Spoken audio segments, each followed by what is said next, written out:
వీరయ్య గుళిక మింగాడు. స్పృహ కోల్పోయాడు. బుజ్జిగాడు మాయమయ్యాడు. మర్నాడు ఉదయం ఖజానా ఉన్న గదిలోకి మంత్రి ఇంకా రాజోద్యోగులు దొంగ దొరికి ఉంటాడని, ఎలా ఉంటాడో చూడాలని, పట్టుకుని పోయిన బంగారం తిరిగి రాబట్టుకోవాలని, రెండో దొంగను కూడా కనిపెట్టి పట్టుకోవాలని హడావిడిగా ఖజానా దగ్గరకు వచ్చారు. వాళ్ళు అనుకున్నదొకటి, జరిగింది మరొకటి. అక్కడ పరిస్థితి దారుణంగా ఉంది. దొంగకు ప్రాణం లేదు పాపం. చలనం లేని దొంగ బంకలో అతుక్కుని ఉన్నాడు. ఇంతలో రాజు వచ్చాడు అక్కడికి. రాజుకి ఎందుకు ఇలా జరిగిందో అర్థం కాలేదు. కోప్పడ్డాడు మంత్రి మీద. మంత్రి ఇలా అన్నాడు, పరిస్థితి చేయి దాటిపోయిందనుకోవద్దు మహారాజా. ఈ శవం సహాయంతో కూడా మొత్తం గుట్టురట్టు చేయవచ్చు అని రాజుకి ధైర్యం చెప్పాడు. అది మీ విషయం, ఏం చేస్తారో చెయ్యండి అని కోపంగా అక్కడి నుండి వెళ్ళిపోయాడు రాజు. మంత్రి భటులతో ఇలా అన్నాడు, రాజభటులు, ఈ శవాన్ని కోటగుమ్మం దగ్గరికి తీసుకుపోండి. ముందు ఈ బంకంతా కడిగి శుభ్రం చెయ్యండి. శవాన్ని అక్కడే ఉంచి గట్టిగా బందోబస్తు ఏర్పాటు చేయండి. తోడు దొంగ వీడి కోసం తప్పకుండా వస్తాడు, అప్పుడు పట్టుకోవచ్చు వాణ్ణి. జాగ్రత్త, శవానికి ఏం జరిగినా కఠిన శిక్షలు ఎదుర్కోవాల్సి వస్తుంది అని హెచ్చరించి అక్కడి నుండి వెళ్ళిపోయాడు మంత్రి. అతి కష్టం మీద భటులు శవాన్ని బంకలోంచి బయటికి తీసి శరీరం శుభ్రం చేశారు. భటులు ఆ బంక అంతా కడిగి శుభ్రం చేసేసరికి విసిగిపోయారు. శవాన్ని కోటగుమ్మం దగ్గరే ఉంచేశారు. తర్వాత అక్కడే ఉండి కాపలా కాస్తూ ఉన్నారు రెండో దొంగ కోసం. సాయంకాలం అయింది.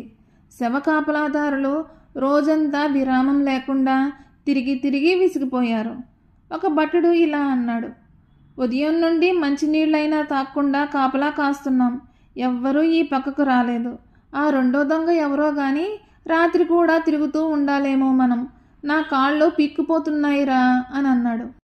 అక్కడికి నువ్వొక్కడివే తిరుగుతా ఉన్నట్టు మా కాళ్ళు కదలడం లేదు అని ఇంకొక భటుడు అన్నాడు. ఇంతలో ఒక ముసలివాడు తోపుడు బండి మీద చిన్న సారా సీసాలను తోసుకుంటూ అక్కడికి వచ్చాడు. కోటగుమ్మం దగ్గర కాపలా కాస్తున్న భటుల దగ్గరికి వెళ్ళాడు. చూడండి బాబు, చాలా ముసలోన్ని. పొద్దున్నుంచి బండి తోసి తోసి చేతులు, నడిచి నడిచి కాళ్ళు కదలడం లేదు. ఈ బండిని కాసింత దూరం లోనికి నెట్టండి, మీకు పుణ్యం ఉంటుంది. ఆ మాత్రం సాయం చెయ్యండి బాబు. ఈ సీసాల్లోవి నీళ్లు కాదు, సీమసారాయి. మీ కట్టం ఉంచుకోను. కాస్త సాయం చేసి ఒక సీసా తీసుకోండి. నలుగురు కడుపు నిండా తాగొచ్చు. బాబు ఒక చెయ్యండి, రాత్రి అవుతా ఉంది, కోట తలుపులు మూసే వేళయింది అంటూ కాళ్ల మీద పడ్డాడు ముసలాడు. వీల్లేదు, అది మా పని కాదు. మేం నీ బండిని నెడతా ఉంటే శవానికి ఎవడు కాపలా కాస్తాడు అని అరిచాడు ఒక భటుడు. ముసలాడు నవ్వాడు. మీ పిచ్చి కాకపోతే శవానికి కాపలా ఏంది మహారాజులు? అదేమన్నా కదులుతాదా మెదులుతాదా? సీమసారాయి ఉచితంగా ఇస్తానంటే వినిపించుకోరెందుకు అని మళ్ళీ నవ్వాడు ముసలాడు. నీకు తెలీదులే, ఇది చాలా ప్రమాదకరమైన శవం. దీన్ని కాపాడమే మా పని అని అన్నాడు ఇంకో భటుడు. అయ్యయ్యో, తెలవక ఈ దారికొచ్చాను. అంత ప్రమాదకరమైన శవం ఉందంటే ఈ పక్కకే వచ్చేవాణ్ణి కాదు. ఇక్కడ ఉండాలంటేనే భయమేస్తా ఉంది. అమాంతం అది నన్ను తింటాదేమో. అసలే ముసలోన్ని, పరిగెత్తలేను. నా బాధేదో నే పడతాలే, మీ పని మీరు చూసుకోండి అని బండిని తొయ్యడం ఆరంభించాడు వృద్ధుడు. బండి 4 అడుగులు ముందుకు పోయింది. భటులు ఒకసారి ఆలోచించారు. నలుగురికి సరిపడా సీమసారా, అది కూడా పూర్తిగా ఉచితంగా దొరుకుతుంది. కనిపించినట్లే కనిపించి మాయమవుతుంది. దేంతో చేశారో కానీ భలే ఆకర్షణీయంగా ఉంది అని అనుకున్నారు. ఒక భటుడు అన్నాడు, నోటిదాకా వచ్చిన సీమసారా వదులుకోవడం బుద్ధి తక్కువ కాదు. పదండెహే, బండి కాస్త దూరం నెట్టి సీసా తీసుకుందాం. ఒకడు ఇక్కడుండి మిగతా వాళ్ళు పోదాం అని అన్నాడు. సరే అనుకుంటూ బండి దగ్గరికి వెళ్ళారు. బండి దగ్గరకు రాగానే ముసలాడు, పాపం పొద్దున్నుంచి కాపలా కాసి అలసిపోయి ఉంటారు, ఒక సీసా తీసుకుని తాగండి అంటూ సీసా మూత తీసి అందించాడు. ఒక చేతుల్లోంచి ఒకరు కలబడి లాక్కుంటూ, అమృతంలా ఉందిరా సీమసారా అంటూ ఖాళీ చేసేశారు. శవం దగ్గరున్నవాడు కూడా పరిగెత్తుకుంటూ వచ్చాడు ఆవురావురమంటూ. నిమిషాల్లో మత్తెక్కి పడిపోయారు భటులు. వచ్చిన ముసలాడు ఎవరో కాదు, బుజ్జిగాడు వీరయ్య నోటిలో ఏదో మందు వేశాడు. ఒక్క క్షణం తర్వాత వీరయ్య లేచి నేనెక్కడున్నాను అంటూ కూర్చున్నాడు. కాస్త తేరుకున్నాక వెంటనే అక్కడి నుండి వీరయ్య వెళ్ళిపోయాడు. తెల్లవారింది. భటుల మత్తు దిగిపోయింది. వాళ్లతో పాటు ముసలాడి వేషంలో ఉన్న బుజ్జిగాడు కూడా అక్కడే ఉన్నాడు.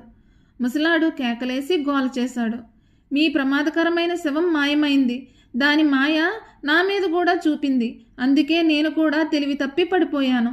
అయ్యో, నా బండి, నా సారా సీసాలు అన్నీ పోయాయి. నా జీవితం నాశనం అయింది. నా బండి, నా సారా మీ వల్లే పోయాయి. ఎక్కడుందో వెతకండి అంటూ గోలపెట్టి అందరి చుట్టూ తిరుగుతూ ఉన్నాడు ముసలాడు. తను దూర సందు లేదు, మెడకో డోలన్నట్టు అంటే ఇదేరా? శవం కనిపించడం లేదని మేము చేస్తా ఉంటే నీ గోలేంటి మాకు? మంత్రిగారు మా చర్మాలు ఒలిపించేస్తారు. ఏం చెయ్యాలో తెలియక మేము ఏడుస్తూ ఉంటే నీ గోలేంది అంటూ గంతులేస్తూ కసురుకున్నాడు పెద్దపట్టుడు. అసలు నీ వల్లే ఇలా జరిగింది, మా ప్రాణం మీదకొచ్చింది అంటూ ముసలాడి మీద కారాలు మిరియాలు నూరారు. సమయం చూసి బుజ్జిగాడు జనంలో దూరి మాయమయ్యాడు.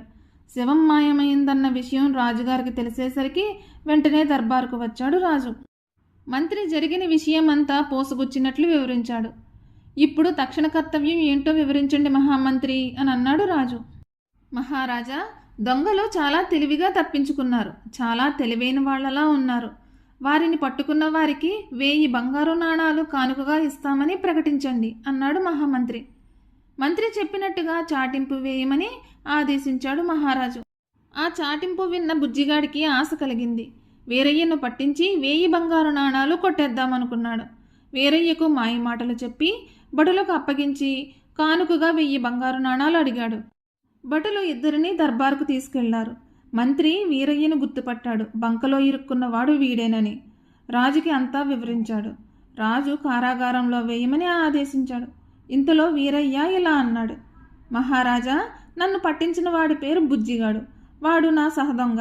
నేను దొంగతనం చేసిన మాట నిజం. నాతో పాటు ఈ బుజ్జిగాడు కూడా ఉన్నాడు. అందుకే కదా నేను దొంగ అని చెప్పి నన్ను పట్టుకుని మీకు అప్పగించాడు.